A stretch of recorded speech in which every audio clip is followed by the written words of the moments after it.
The first missing car didn't set off alarms. Not immediately. My '67 Shelby GT500 had been in the back corner of the warehouse for 3 months while I tracked down an original Cobra Jet intake manifold. And in a collection of 37 classic cars, one empty space could easily be overlooked. But when the Mustang's absence coincided with the disappearance of my '72 Damaso Pantera 2 weeks later, the pattern became impossible to ignore. The warehouse's motion sensors hadn't triggered. The biometric locks showed no unauthorized entries. And yet, 2 irreplaceable machines had vanished from a facility with more security than most banks.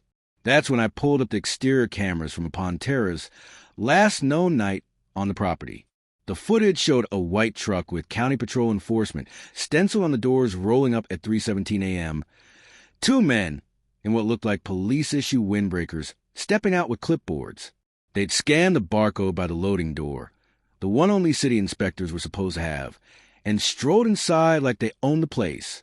23 minutes later, the Pantera was on a flatbed, disappearing into pre-dawn gloom with no squeal of tires, no smash gates, just paperwork and professionalism. I nearly threw my coffee at the screen when the so-called officers reappeared in the footage, laughing as one lit a cigarette with my vintage Zippo that had been sitting on the Shelby's dashboard. That lighter had been a gift from my father when I turned 16, engraved with the date of my first legal drive. The casual theft of it stung more than the 6-figure cars. For 3 straight nights, I combed through every frame of security footage, discovering 3 more official visits over the past 6 weeks, each time targeting a different vehicle, always during the circadian dead zone when even insomniacs finally sleep. The genius of it was in the details. The way they use actual municipal barcode scanners, the perfect imitation of bored civil servant posture, even the authentic-looking tow forms they left behind citing code violations that supposedly required impound. They'd thought of everything, almost everything, because no legitimate officer would pause to kick the tires on a '63 Corvette Stingray and whisper, "Next time," to his partner. The warehouse's legal history became my next obsession. Purchased in 2018 from a bankrupt textile company, the 80,000-square-foot facility sat in an unincorporated parcel just outside city limits, a no-man's land where zoning enforcement got hazy. My neighbor 3 properties down, a slick-haired weasel named Darren Voss who ran Premier Towing Recovery, had tried to buy it at auction and lost in my higher bid. According to county records, he'd filed 7 complaints about my unsecured vehicle storage in the past 2 years, all dismissed due to the property's grandfathered commercial status. But here's what Darren didn't know. The previous owner had shown me the secret ledger payoffs to building inspectors from the 1990s, a handwritten record of which officials took bribes to overlook fire code violations. Those inspectors were long retired, but their barcode system, the one granting after-hours access, had never been updated. Confrontation would get me nowhere without proof. So I set a trap using the rarest car in my collection as bait, a 1955 Mercedes-Benz 300SL Gullwing with original uranium glass headlights. I parked it prominently near the loading doors, installed 4 new cameras inside the cockpit, and wired the ignition to a silent alarm that would ping my phone if anyone so much as breathed on the steering wheel. Then I waited. They took the bait on the 4th night. The same white truck rolled up at 3:29 a.m., but this time, there were 3 men. Darren himself had joined the party, dressed in a shockingly good replica police captain's uniform. I watched live on my phone as they bypassed the alarm, as Darren ran a reverent hand along the Gullwing's iconic doors. "This one's going to do by Sunday," he told the others, pulling out a scanner to check the VIN. That's when the Mercedes custom horn blared the opening bars of Bad Boys, the Cops' theme song, at full volume while all the warehouse lights flashed strobe patterns. My real law enforcement friends arrived in time to catch Darren elbow deep in the glove box, his fake badge glinting under the fluorescence with serial number that matched one reported stolen from a Halloween costume store last October. The look on his face when he realized the officers about to cuff him were actual state troopers, that alone was worth the Gullwing's upholstery cleaning bill. But the real satisfaction came when they traced the scanner in his pocket back to a disgraced city inspector, Darren's brother-in-law, who'd been selling access to secure facilities for years. The subsequent raid on Premier Towing's impound lot revealed 17 stolen classics in various states of dismantlement, their parts being sold through a network of offshore shell companies. And my father's Zippo? Found right where I knew it would be, in Darren's office desk drawer, next to a ledger detailing $287,000 in fines collected from other victims of his little patrol scam. But here's what they missed during that first raid, the detail that would unravel everything further. Tucked between pages of the ledger was a shipping manifest for a container leaving Baltimore next Thursday. Destination, Dubai. Contents, automotive parts. And listed right there between generic alternators and brake pads, the chassis number of my Shelby. The shipping manifest burned a hole in my pocket as I drove to the state police headquarters, the morning sun glinting off the Baltimore port in the distance. Lieutenant Grayson met me in the precinct parking lot, his usual stoic expression cracking when I showed him the Dubai-bound container details. "Jesus, Callahan," he muttered, flipping through the photos I'd taken of Darren's ledger. "This isn't just grand theft auto anymore. This is international organized crime." His detectives were already tracing the shell company listed on the manifest, a front called Golden Sands Import-Export that had moved over $4 million in auto parts through the port in the last 18 months. The timeline turned my stomach. My Shelby had been loaded onto a Maersk freighter 3 days before I'd even noticed it missing. It was currently somewhere in the mid-Atlantic. Its original 428 Cobra engine likely already swapped out for a generic crate motor, the serial numbers acid-etched into block, dissolved into nothingness. But Darren had made one critical mistake. Every car in my collection had 2 trackers, the obvious low-jack unit insurers required, and a second unit I'd custom-built into the frame rails after a theft scare in '09. The Shelby's backup used military-grade GPS chips designed for artillery shells, powered by electromagnetic induction from the car's movement. No signal for 3 months meant it was sitting dormant in a storage container. But if someone so much as rolled it onto a dock... My phone buzzed at 2:37 p.m. an alert I hadn't seen in 97 days. Track 428, CJ. Activated 39.267 degrees north, 76.583 degrees west. The location pulsed on my screen, not in Dubai, but right here in Baltimore's Dundalk Marine Terminal. They'd taken the Shelby off the ship. Grayson mobilized a tactical unit, while I raced down I-95, my hands shaking on the wheel. The Dundalk terminal sprawled across 1,000 acres of cranes and stacked containers, but the tracker led us to berth 14, where a gantry crane was hoisting a weather blue container off a Panamax freighter. We watched from an unmarked van as dock workers cracked the seals, revealing not auto parts, but 6 shrink-wrapped classic cars arranged like sardines. My Shelby sat the front, its Wimbledon white paint now matte black, the iconic Le Mans stripe stripped away. A man in coveralls was pressure-washing the VIN tag off the dashboard when Grayson's team moved in. The takedown was almost anticlimactic. No gunfire, no dramatic chase, just a bunch of confused longshoremen and a shipping clerk named Piotr who immediately rolled on his employers in exchange for witness protection. The real prize came from the bill of lading. Golden Sands wasn't the end client. The container was destined for a final processor in Dubai called Al-Hiraj Automotive, a company Interpol had been tracking for years as a front for laundering stolen Western luxury goods. Back at the precinct, Grayson's team made another discovery while inventorying Darren's office. Tucked behind a filing cabinet was a black binder labeled Car Wash Donations. Inside, photos of over 200 classic cars being detailed as strip mall business called Sparkle Shine Charity Washington. The twist? Sparkle Shine wasn't charity. It was Darren's cousin's operation, where stolen vehicles got sanitized with new paint jobs and fake paperwork before being sold at auctions under guise of estate liquidations. Even more damning, the binder contained canceled checks from none other than Councilman Ed Ricks, Darren's golf buddy, who donated his deceased father's Porsche 356. Except public records show the elder Ricks had never owned a Porsche. Darren's wife, Cynthia, made her move that evening. She showed up at the evidence locker wearing a trench coat straight out of a bad noir film, offering the night custodian $10,000 in Starbucks gift cards. Seriously, gift cards, to misplace the Shelby's file. What she didn't know was that the custodian was Grayson's nephew, working summer internship. They arrested her right there, the Starbucks envelope spilling from her pocket as she screamed about police brutality to an empty hallway. At 11:08 p.m., my phone lit up with a call from an unlisted number. A voice with faint Arabic accent said only, "The black car." The tracker was amateur work. The line went dead before I could respond. When I rushed back to the impound lot, the Shelby was still there, but someone had popped the hood and removed the entire ignition system, including my homemade tracker. A single business card rested on the driver's seat, Al Hirage Automotive. Luxury solution since 1998 with Dubai address embossed in gold foil. The most chilling part? The impound lot had 12 armed guards and motion-activated cameras. Nobody had seen a thing.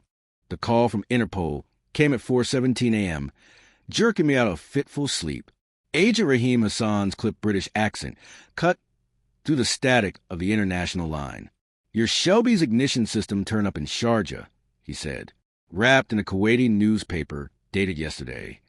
My throat went dry before he finished the thought.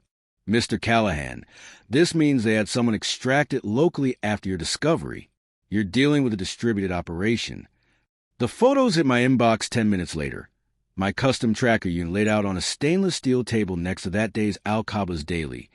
The components neatly disassembled like some bizarre still life of technological autopsy. What chilled me most wasn't the dismantling, but the care they'd taken. Each screw sat aligned by size, the circuit board free of the scratch marks that usually come from rush jobs. These were professionals who respected their work. By dawn, the story had exploded beyond local news. BBC World Service ran a segment about classic car trafficking rings, using my warehouse security footage. The Washington Post dug up court records showing Councilman Ricks had quietly settled 3 lawsuits from angry heirs claiming their family cars were stolen through charity donations. Ricks resigned at 9:45 a.m. during a press conference where he alternated between sobbing and blaming administrative errors, his tailored suit jacket straining across shoulders that seemed to have aged 20 years overnight. His final words before rushing off stage, "I've been betrayed by people I trusted," will become a meme that tanked his political career. Grayson and I hit Sparkle Shine Car Wash at noon, just as the lunch rush crowd of minivans and commuter sedans began forming lines. Up close, the operation was almost comically stereotypical, a converted Pizza Hut with a lingering ghost of red roof tiles beneath layers of blue paint. The scent of carnauba wax and fried food, exhaust mixing into something nauseating. The manager, a sweating bull of a man named Vic with Premier towing tattooed across his knuckles, started shouting about warrants before we'd even parked. His bluster died when Grayson produced photos of 57 Chevy Bel Air currently being detailed. A car reported stolen from a Milwaukee widow's garage 2 weeks prior, now sporting fresh Montana plates and a fake vintage racing decal set. The back office told the real story. Behind a poster of a bikini-clad woman hosing down a Lamborghini, we found a safe containing 17 sets of vehicle titles, each with the same notary stamp from a defunct Montana LLC. The paper trail was shockingly sophisticated, forged service records showing decades of storage, fake mechanic liens claiming unpaid bills, even doctored family photos inserting the cars into strangers' vacation snapshots. Vic cracked faster than Darren, rolling on his cousin's entire operation in exchange for leniency on his own parole violation. "We never stripped the good ones," he mumbled, eyes fixed on the stained linoleum. Darren said the Arabs paid triple for originals. Just had to make the paperwork disappear. The real surprise came when we checked Vic's computer. Buried in the recycling bin was a half-deleted spreadsheet titled Al Hirage Special Orders. The entries read like a classic car enthusiast dream list: a 63 Ferrari GTO, a 70 Plymouth Hemi Cuda, even a Tucker torpedo. But the last column turned my blood to ice. Next to each listing were initials like CM or JBR and dates spanning back 6 years. Councilman Rick's initials appeared 7 times. The most recent entry, added 3 weeks prior, 1969 Boss 429 CM, $1.2 million, DXB Air Cargo. My Boss 429 was still safe in the warehouse, but the implications were clear. This wasn't just about theft. It was a curated collection service for powerful people looking to own pieces of automotive history without pesky questions about provenance. And Darren had been their U.S. procurement agent. At 3 p.m., my lawyer called with news that reshaped everything. The original warehouse owner's bribery ledger we'd found, one of the inspectors listed had been the brother-in-law of Maryland's current Secretary of Transportation. Suddenly, Darren's ability to move cars through ports made terrible sense. The knock came at 8:47 p.m. I expected more police, maybe reporters. Instead, a silver-haired man in an immaculate navy suit stood on my porch holding a leather-bound portfolio. "Mr. Callahan," he said with an accent I couldn't place, "I represent parties who wish this unfortunate matter resolved quietly." His cufflinks gleamed, miniature steering wheels crafted from what looked like platinum.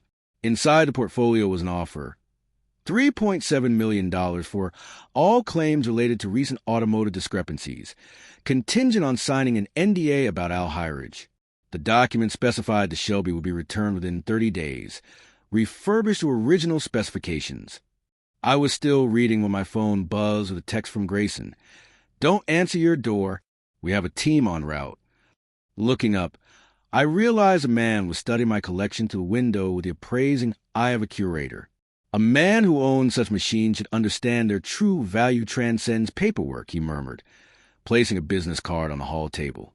It bore only a golden falcon emblem and a Swiss phone number. Grayson's team turned out to be 2 federal agents in a black Suburban.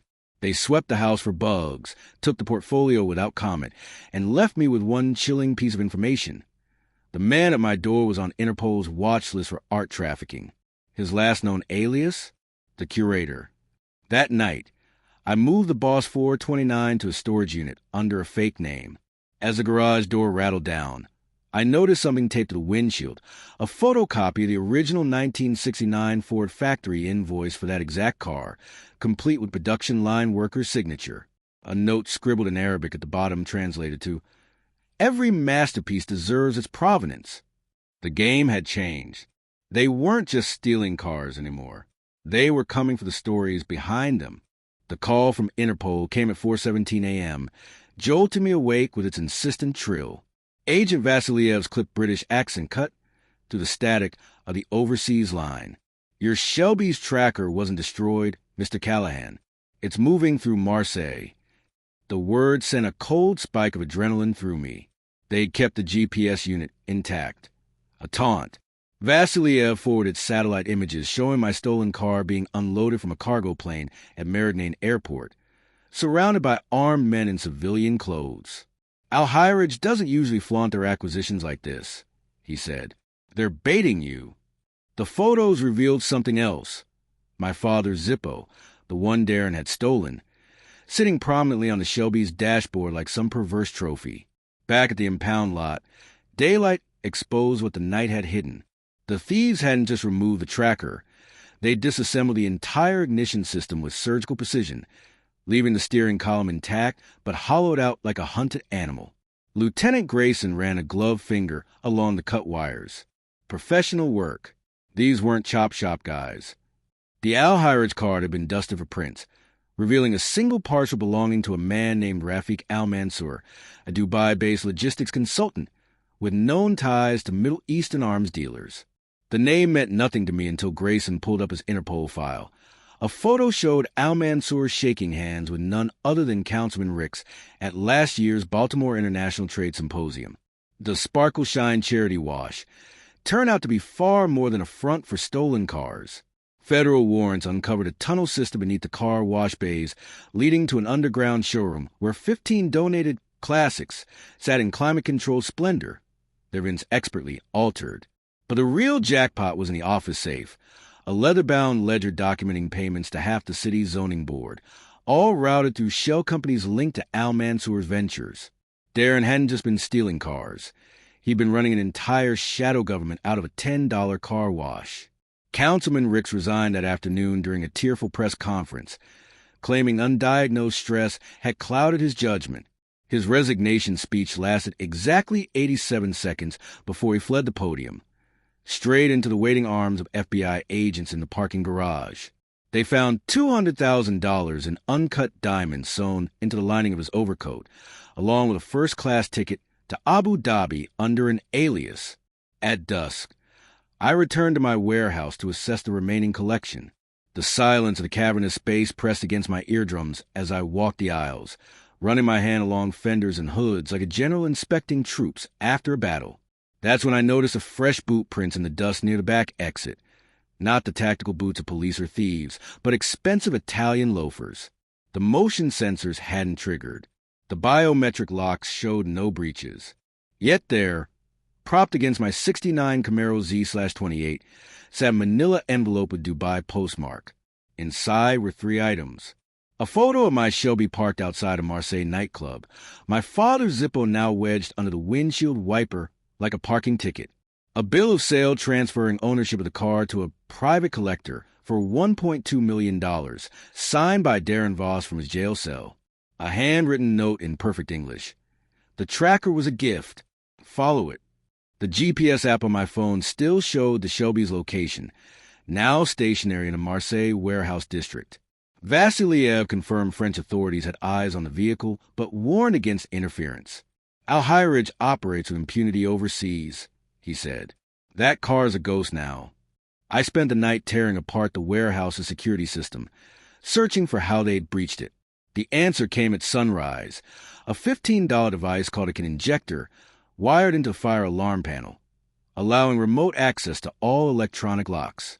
The same model had been used in a string of European museum heists last year. Grayson arrived as I was packing my tools. You're not seriously thinking about going to France?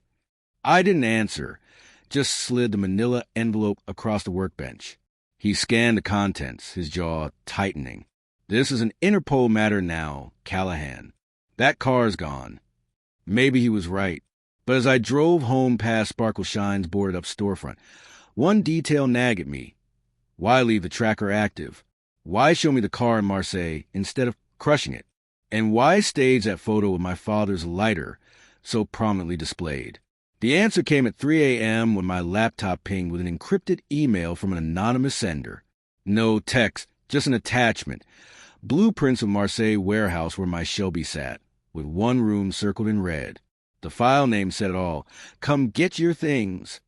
The courthouse smelled of lemon-scented disinfectant and stale coffee, the fluorescent lights humming like angry wasps as Darren Voss shuffled into the defendant's chair in his ill-fitting Navy suit. His lawyer, a slick corporate type who usually handled white-collar tax evasion, kept adjusting his tie like it was slowly strangling him. The gallery was packed with victims. Old Mr. Petrovsky clutching photos of his stolen '57 Bel Air, a Marine veteran whose restored Willis Jeep had been sold for parts in Qatar, even Councilman Rick's ex-wife, who'd apparently been the actual owner of that donated Porsche.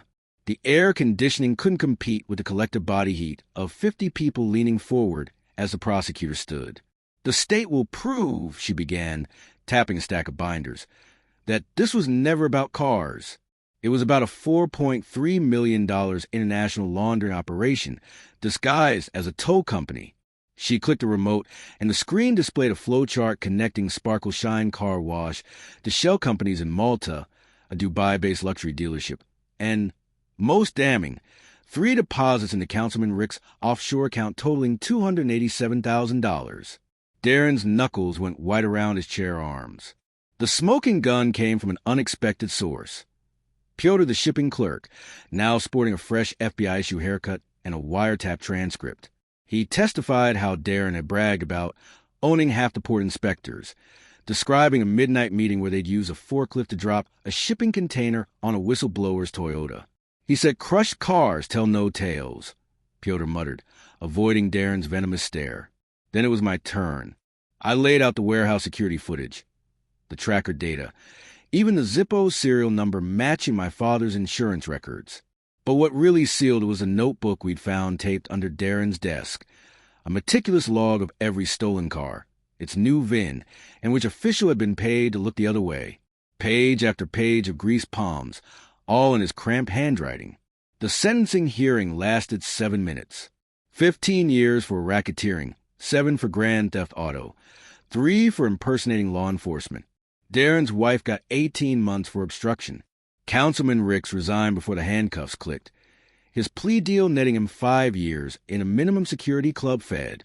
I expected relief, satisfaction, maybe even a cold beer at the thought of Darren trading his gold Rolex for a prison jumpsuit. But walking out of that courthouse, all I felt was exhaustion. The Shelby sat in my driveway under a tarp, its ignition still a gaping wound, its new black paint already peeling to reveal the original white underneath. The FBI had recovered 17 cars from Dubai, but my Pantera was still missing, along with 23 others. That's when the email arrived. From M. Al Hyridge Repairs at Al Hyridge at 8E. Subject: your 1967 Shelby GT500. Attached was a photo of my car in a gleaming Dubai garage, its original stripes meticulously reapplied, the Cobra engine rebuilt with period-correct parts. The message read, Mr. Callahan, we apologize for the misunderstanding. Our records show this vehicle was purchased legally through Golden Sands. However, as men of honor, we propose a solution. You may reclaim it in person at our showroom. No questions asked. Alternatively, we will donate $250,000 to the charity of your choice and keep the car. Your father's lighter is in the glove box where it belongs. The timestamp showed it had been sent during the sentencing hearing. Grayson nearly had an aneurysm when I showed him. It's a trap, he growled, already dialing Interpol. But the coordinates embedded in the photo's metadata led to a legitimate Al Hyridge showroom on Sheikh Zayed Road. The FBI's Art Crimes Unit confirmed they recovered stolen Picassos from the same address last year through diplomatic channels. No arrests. I spent 3 sleepless nights weighing the offer. In the end, it wasn't about the car. It was about the lighter, about standing where my father had stood when he handed it to me, about the way he'd said, nothing's truly yours until you're willing to fight for it. The flight to Dubai was 17 hours. I spent it reviewing the schematics Grayson's team had pulled from customs, blueprints showing the showroom's private underground garage, its loading docks, the VIP entrance where wealthy buyers inspected merchandise. My carry-on held 2 things, a notarized title for the Shelby and the original police report from a night it was stolen. The taxi dropped me at a mirrored skyscraper that reflected the Persian Gulf like liquid mercury. Inside, a man in a tailored suit greeted me by name. Mr. Callahan, he smiled, extending a hand. We've been expecting you. The Shelby waited under spotlights, flawless as the day it rolled off the line. The lighter sat exactly where promised, and leaning against the driver's door was a familiar figure. Piotr the shipping clerk, now wearing a Rolex thicker than Darren's. Small world, I said. He laughed, pouring 2 glasses of amber liquid from a crystal decanter. Mr. Al Hyridge sends his regards. He admires your persistence. The glass he offered cost more than my first car. The donation offer still stands. Or you can drive it away right now. His smile didn't reach his eyes. Your choice. I popped the glove box. The lighter's engraving caught the light. Asterisk to Cal. Keep the shiny side up. June 10th, 95. Asterisk. The engine roared to life on the first turn of the key. Piotr's smile faltered as I revved it, the sound shaking the showroom's glass displays. Tell your boss I'll send a thank you note, I said, and dropped the clutch. The Shelby fishtailed onto Sheikh Zayed Road, its original Le Mans stripes bleeding to the cheap black paint with every mile. Behind me, no sirens, no chasing SUVs, just a setting sun turning the skyscrapers to gold. Somewhere over the Atlantic, it hit me. Darren had been small time, a middleman in a chain that stretched from Baltimore docks to Dubai palaces. The real players were still out there, still moving containers full of stolen history. I patted the Shelby's dash. Round 2 starts tomorrow.